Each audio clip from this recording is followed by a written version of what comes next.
Welcome to the Fear and Greed Business News Afternoon Report for Wednesday, the 1st of May 2024. I'm Sean Aylmer. Every afternoon, we've got the 5 stories that happened today that you need to know about. Story number 1, the S&P ASX 200 closed down 1.2% today to 7,570 points. More than 80% of stocks ended lower, led down by energy and materials companies. Woodside, Santos and Fortescue Metals Group all fell by more than 2%. BHP was off more than 1%. Worst of the large caps was WiseTech Global. It was down 4%, in fact, more than 4%.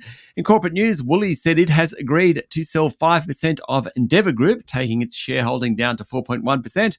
Woolies spun off Endeavour 3 years ago, and boss Brad Banducci said a material equity investment in Endeavour is no longer needed. Woolies' share price was flat, which is pretty good today, while Endeavour's dropped 4%. And shopping centres owner Vicinity Centres has reaffirmed its earnings guidance as it's confident that medium and long-term fundamentals in the retail sector remain favourable. Investors weren't so sure. Its share price fell 2.3%. Story number 2, in the US, hotter than expected labour cost data sent bond yields soaring, adding to concern the Fed will be forced to keep interest rates high for much longer than expected. Tonight, the Fed board is due to meet, and while no shift in rates is expected, Chair Jerome Powell is expected to strike a more hawkish tone.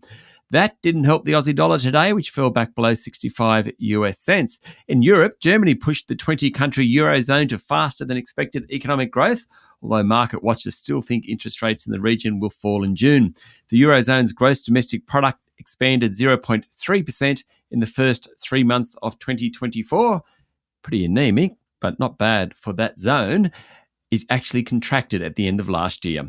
Story number 3, the Federal Treasurer, Jim Chalmers, has announced new rules favouring overseas investors with a proven track record in an effort to attract foreign investment. There'll also be new safeguards for higher risk proposals, such as Chinese companies wanting to buy critical infrastructure and minerals.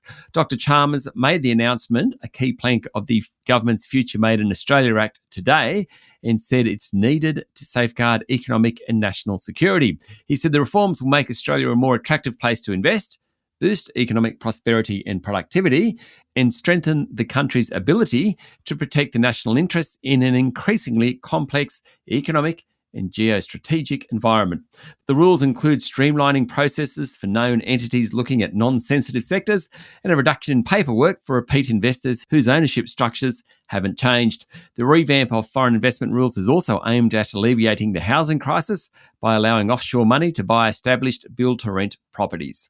Story number 4, consumers can expect to pay more for their internet services after NBN Co upped its wholesale prices, which it charges retailers. The Telstras, Optus, TPGs of the world will pay 4.1% more from July 1, and it's a pretty good bet that the increase will eventually filter down to consumers.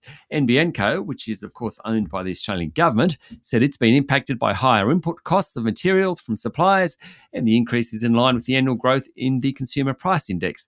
Around 120 internet retailers package and sell NBN services.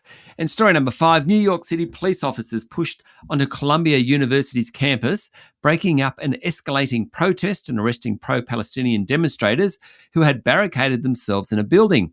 It wasn't a scene you'd expect at an Ivy League school in the US.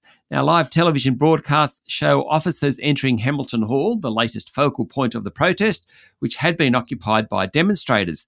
Dozens of people have been detained and loaded into buses, CNN reported.